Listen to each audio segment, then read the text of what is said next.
Nouvelle combinaison, grand soleil, lunettes de soleil sur les yeux, ça fait un petit peu prétentieux. Bienvenue pour ce nouvel épisode de Mission Sport Automobile. On est sur le circuit du Paul Ricard pour la deuxième manche du championnat d'Europe avec Jordan Grimaud. Montre-nous ta belle combinaison, comment elle est belle. Bon les gars, moi je vous montre la mienne en tout cas, avec tous les partenaires. Dites-moi ce que vous en pensez.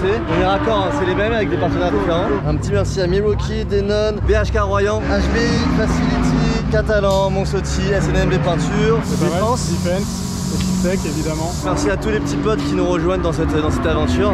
J'espère que la combi vous plaît. Moi, elle me plaît vachement bien. Si tu sais pas où t'atterrir, je m'appelle Romain Monti, je suis pilote. Dans mes vidéos, je t'embarque avec moi dans les quiz du sport automobile. Je te montre ce qu'on ne te montre jamais ailleurs. Donc abonne-toi si c'est pas encore fait, mets ton plus beau pouce bleu, installe-toi. Tu vas passer un bon moment. Et puis deuxième chose, on a aussi une nouvelle livrée sur la voiture. Vous avez peut-être vu en arrière-plan. Vous êtes prêts? C'est parti, la nouvelle déco.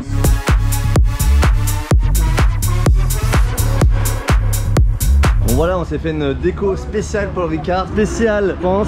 Regardez le petit détail qui tue, j'appelle ça la France et pas n'importe laquelle, la France du général de Gaulle.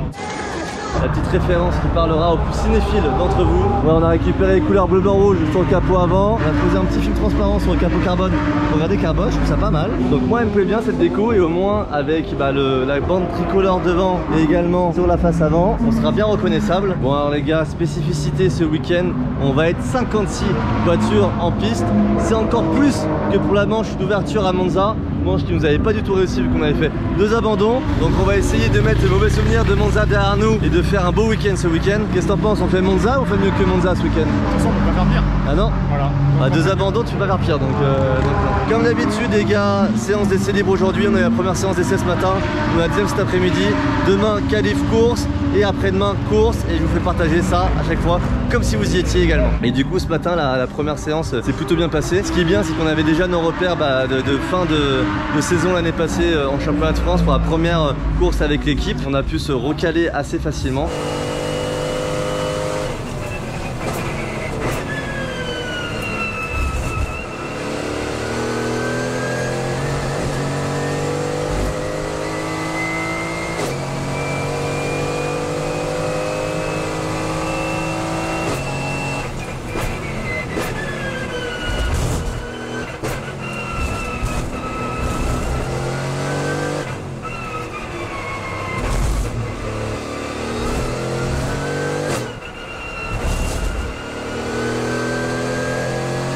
On n'a pas passé les pneus neufs ce matin, on les passera cet après-midi. Même si la météo est capricieuse, juste après l'arrivée ce matin, il s'est mis à beaucoup pleuvoir. D'ailleurs, il y a une grosse averse également. Là, il fait un grand soleil, mais voilà, le temps est vraiment très variable. Donc on va voir ce que ça va donner ce week-end. Il y a peut-être moyen qu'on ait une course sur le sec, une course sous la pluie. On va voir comment ça évolue. Voilà, c'est bleu-bleu, et par contre là, c'est noir-noir. Et là, tu vois, on dirait pas, mais il y a quand même beaucoup plus tout à l'heure. On voit, c'est encore un petit peu gras. C'est parti pour la deuxième séance d'essai libre. Oh, regardez, la voiture, elle est belle. Elle est posée par terre, on la voit bien. Donc c'est moi qui débute au volant. On va faire quelques tours avec les vieux pneus histoire de se caler. Après on va mettre le pneu neuf directement pour le reste de la séance, donc séance d'1 heure. On se partage le volant avec Jordan environ je vais faire quelques tours moi en fait. Je vais faire quelques tours en vieux pneus, on va mettre les pneus neufs. Je fais juste quelques tours avec les pneus neufs pour pas trop user le capital pneumatique. Et je laisse la voiture à Jordan qui va rouler le reste de la séance. Et si on a le temps, je vais rerouler un petit peu à la fin.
Bon, alors sortie de FP2, deuxième séance d'essai libre, où je suis parti du coup avec les vieux pneus. On a changé les gommes neuves. Et puis là, un peu frustré parce que pas beaucoup d'amélioration avec les gommes neuves. Vraiment avec des pneus neufs, tu gagnes facilement 1 seconde, jusqu'à 1 seconde 5, 2 secondes. Et plus si tes pneus étaient vraiment très usés. Et là, par rapport à mon tour tout à l'heure avec les vieux pneus, on a gagné uniquement 4 dixièmes. Donc c'est ridicule, on a quasiment rien gagné. Donc on pense qu'on n'était pas bon sur la pression de pneus. Pareil hein, sur le setup, la voiture a tendance à beaucoup glisser. Donc comme s'il n'y avait pas de grip supplémentaire avec les pneus neufs. Donc on n'était pas calé. Je sais pas pourquoi. Je me dis normalement tu gagnes facilement du temps avec les pneus neufs. Là on l'a pas fait. Donc un 2.15.0 en pneus usés aurait pu nous mener en 2.13.5 au mieux en pneus neufs. Et là on est resté à 2.14.6. Il nous manque une bonne grosse seconde. Demain qualif, donc en plus Jordan n'a pas pu rouler lui avec les pneus parce que quand on change de pilote, il se met à faire une grosse averse.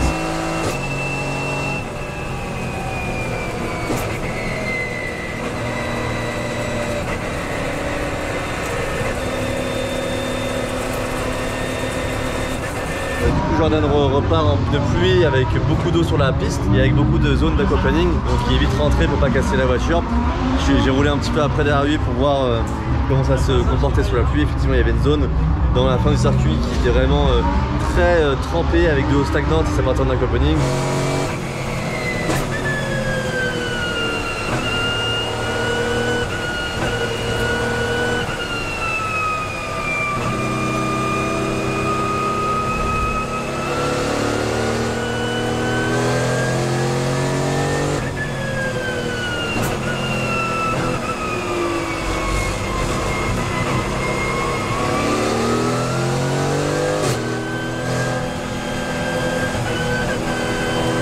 Pareil, je suis rentré, j'attendais un petit peu, on est reparti pour prendre un petit peu de sensations sous la pluie. Donc demain, Q1 je l'ai fait, Q2 c'est Jordan, le départ de la course 1 ce sera moi, le départ de la course 2 ce sera Jordan. Si on avait fait chrono, bah, ça nous mettait serein pour demain pour les qualifs, là c'est pas le cas. Donc bah, on va faire le bilan, demain on qualifie, voir ce que ça donne. A demain. Jour de course ici au Castellet, petite voie hein, ce matin, et le sud c'est quand même autre chose, hein. C'est quand même vachement autre chose. Il est 7h30 du mat, il fait déjà un temps pour être tranquillement. Regardez la propriété dans laquelle on est, qui est vraiment trop belle, avec la grande piscine, la maison en mur de pierre, tout l'extérieur là, ça donne envie. Allez, on se met en direction du circuit pour les 2 qualifs et la première course du week-end. Bon, les gars, vous connaissez les enjeux des qualifs, 56 voitures en piste. On va se retrouver un tour clair, ça va être chaud. Qui plus est, cette fois-ci ils ont un nouveau système de boîtier qui permet d'analyser les track limits. Donc là par rapport à avant, au Castellet, toujours une tolérance notamment à Signes.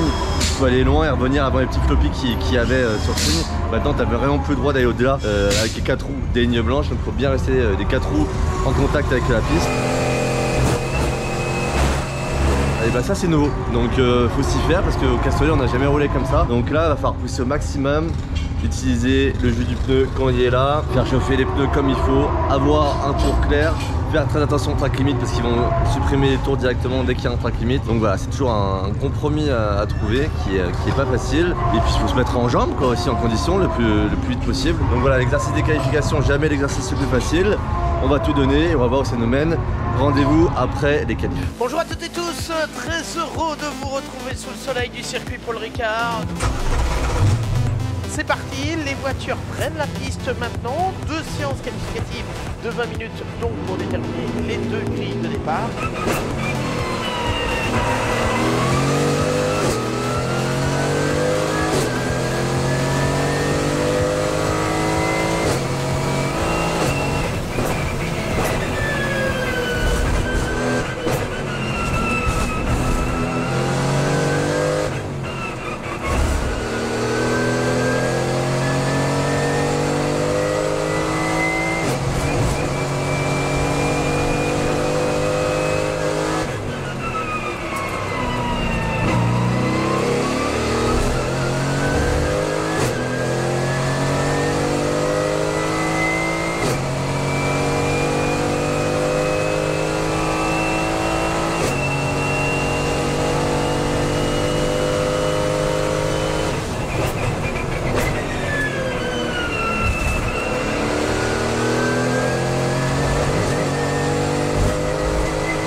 Bon alors la voiture est en parc fermé, on n'a pas le droit d'y toucher après les qualifications. Et du coup bah la qualif c'est pas passé du tout d'une bonne façon. Pouf, par où commencer. Bon alors il y a eu du trafic, hein, on s'est décalé exprès, on était dans un tour au clair, mais après vous allez voir sur les images que dès les premiers tours lancés en fait on a récupéré des gens qui s'élançaient. Donc en fait on a eu du trafic sur les premiers tours et j'ai dû avorter mes premières tentatives. Bon avec 56 voitures en piste c'est la même chose pour tout le monde, donc après à nous de trouver un trou, donc j'ai réussi à trouver des tours à peu près clairs après, mais par contre il manquait juste du rythme, et quand je dis du rythme c'est beaucoup de rythme. Et là on a regardé le tour qualif, voilà je pense qu'effectivement 2 dixièmes, je lâche peut-être 2 dixièmes, là il nous manque beaucoup sur devant, il nous manque quasiment 2 secondes. Vous allez voir le tour qualif, hein, je vois pas où est-ce qu'on a 2 secondes à aller chercher, donc là on a une grosse incompréhension. Du côté de Jordan c'est pareil, c'est-à-dire que lui comme moi on roule moins vite qu'à la finale au Castellane est passé sur cette même piste avec la même voiture, alors que grosso modo les chronos se sont améliorés globalement. Sur mon tour je vois pas, parce que 2 secondes c'est vraiment un tour genre que tu fais de rentrer au stand, c'est que tu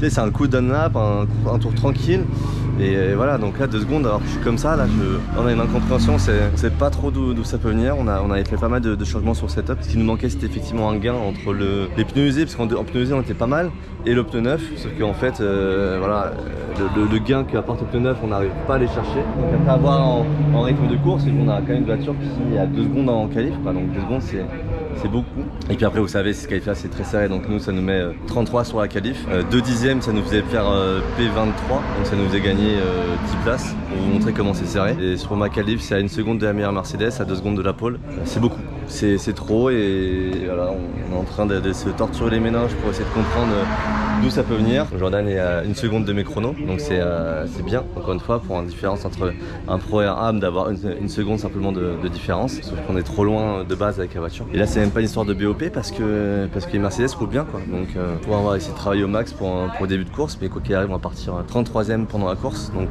on va être dans le peloton, et vous connaissez les bagarres dans le peloton, donc bah, rendez-vous un peu plus tard les gars, puis souhaitez-nous bonne chance, hein. Là ça va être chaud, 33 sur 56 dans le peloton. Ce qui me pose vraiment problème c'est l'incompréhension. Je vois pas comment on passe du 3 au 4e meilleur tour en course l'année passée à finale au Castellet, parmi plus de 40 voitures aussi, avec un gros niveau, à P33 là en qualif, et avec on se prend plus d'1 seconde par Mercedes dans un secteur quoi. Donc c'est une histoire de grip. On a regardé les VMAX, c'est pas une histoire de moteur, vu qu'a priori notre VMAX elle est correcte par rapport à notre Mercedes, et donc c'est forcément en châssis que ça se passe, mais on n'arrive pas à comprendre où quoi.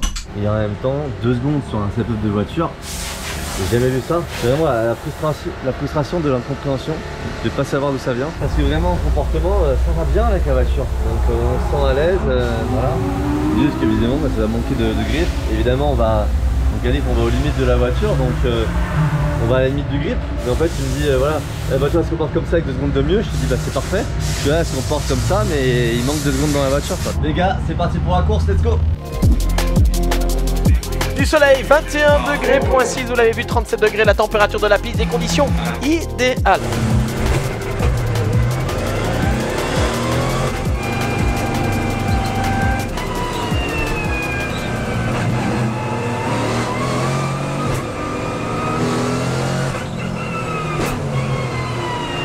Les feux rouges vont s'éteindre et on s'élance pour 1 heure d'absence lutte.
ça a touché derrière. Safety car.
Attention à la relance.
Bon, pour résumer, pas de miracle entre la qualif et la course. Donc on reste dans l'incompréhension de ce manque de rythme parce qu'on a effectivement, on a quand même réfléchi 2 minutes.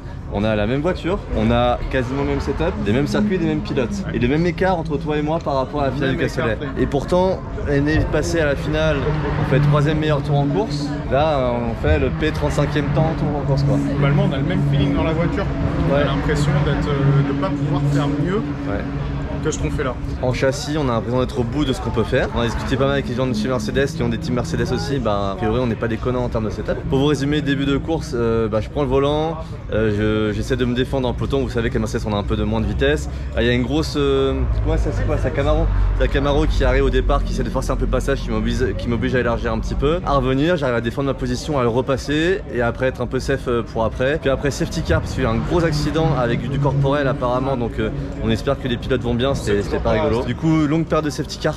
Après, le temps d'évacuer les pilotes, de voir s'ils vont bien. 10 minutes, t'as fait sous safety car, presque. En étant 35e, que ce soit sur le start ou même soit avant safety car, devant ça a du mal à coller. Donc on perd beaucoup de temps à ce moment-là parce que devant ça colle pas tout simplement. Là, bataille après avec une Audi qui est beaucoup plus rapide dans les lignes droites. On était un petit peu mieux en termes de châssis.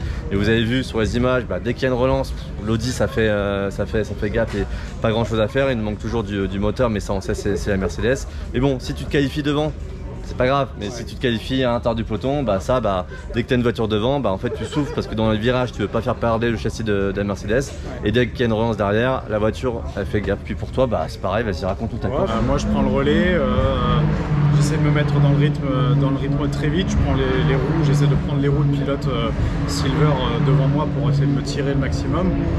Et puis la dégradation arrive et je sais pas, je sens que ça va pas vite. Il manque quelque chose, mais j'ai l'impression d'être au bout du truc. Plus ça avance dans la course, plus je sens la dégradation, plus je sens le train arrière qui bouge. Donc ça va bien jusqu'à un moment où je perds la voiture. J'essaie de recoller en fait une Aston Pro-Am et du coup j'en mets un peu trop. Et j'arrive à la recoller, sauf que je suis aspiré par sa trage qui est pas bonne et mon manque de châssis et tout fait que je perds la voiture. Un beau tête à queue dans un endroit où t'as pas envie de partir. Ouais, t'as pas envie de partir vite, un tête à queue vite, et à partir de ce moment-là, je flingue les pneus clairement. Donc je finis la course tant bien que mal avec un rythme encore baissé par rapport à avant. Donc on perd des places à ce moment-là, on est P11 Pro à ce moment-là. J'ai pas envie de savoir quelle place on est réellement. Ouais, voilà, c'est ça, parce qu'on n'a pas l'impression d'être à notre place globalement et on peut résumer ça à pas de magie entre les qualifs et maintenant, quoi. Demain, déjà les mécanos là, ils vont faire un gros set-down de la voiture parce qu'il faut savoir qu'ils contrôlent le setup après course, donc on appelle ça le set-down. Ils vont faire un gros set-down, voir si ils voient quelque chose. Ils l'avaient fait après les qualifs, ils n'avaient rien vu. Et on va repartir à zéro, c'est-à-dire qu'on va tout remettre à l'envers pour tout remettre à l'endroit. Et comme ça, ils tomberont peut-être sur quelque chose. Et on espère, nous, qu'ils vont trouver un truc parce que nous, on essaie de faire notre mieux derrière le volant et je pense qu'on y est, quoi. Mais il manque quelque chose quelque part. Je pense que ce week-end va rester frustrant dans sa globalité. On va pas rendre les armes pour demain.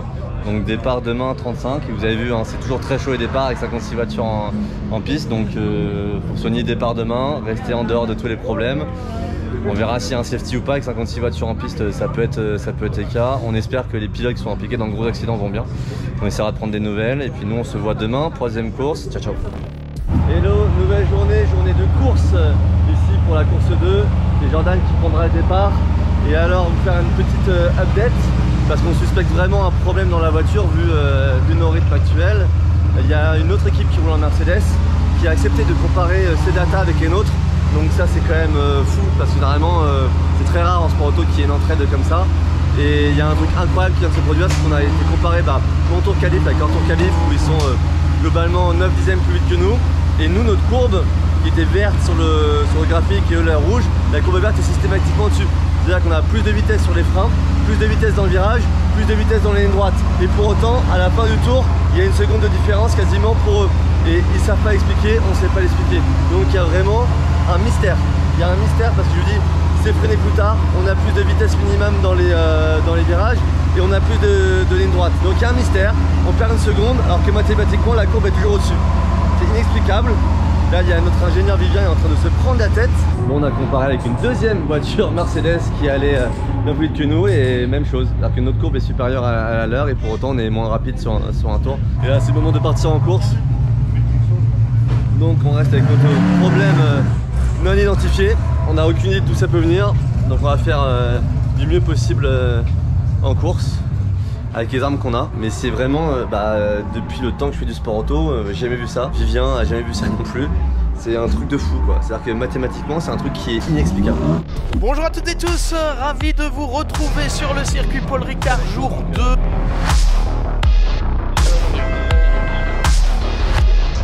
Voilà, c'est fait, drapeau vert présenté à l'instant.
Regardez le ciel qui est en train de s'assombrir au-dessus du Castellet pour le moment.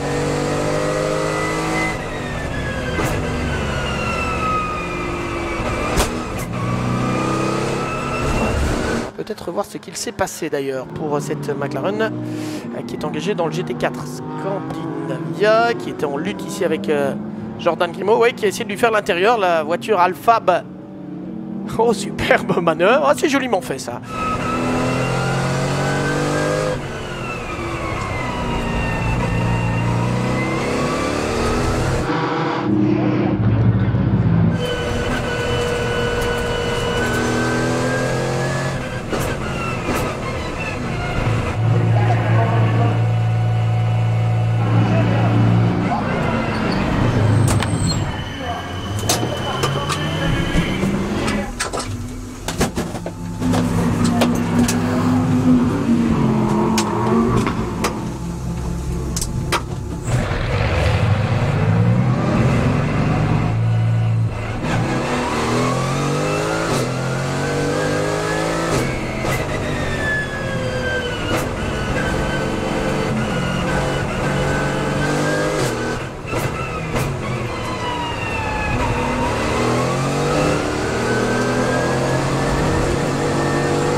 Et là il pleut très très fort du côté de la courbe de cygne. On ne va pas pouvoir continuer longtemps avec des pneus slick du côté des hommes de tête. Alors maintenant, après le pari qu'ils viennent de prendre et qu'Antoine Potier vient de prendre, j'ai presque envie de dire qu'on n'a plus le choix du côté du Zwift Racing. Antoine Potier va devoir aller au bout. Parce que si on rentre maintenant, après avoir perdu autant de temps en slick sous la pluie, bah, ça veut dire que tous ceux qui ont changé de pneu plus tôt vont être loin devant. Et donc pour Antoine Potier, on n'a pratiquement plus le choix. Il faut aller au bout, il faut survivre désormais et espérer résister au retour de ceux qui auront chaussé les pneus pluie. Quelle fin de course cela va nous promettre?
Bon alors, par où commencer?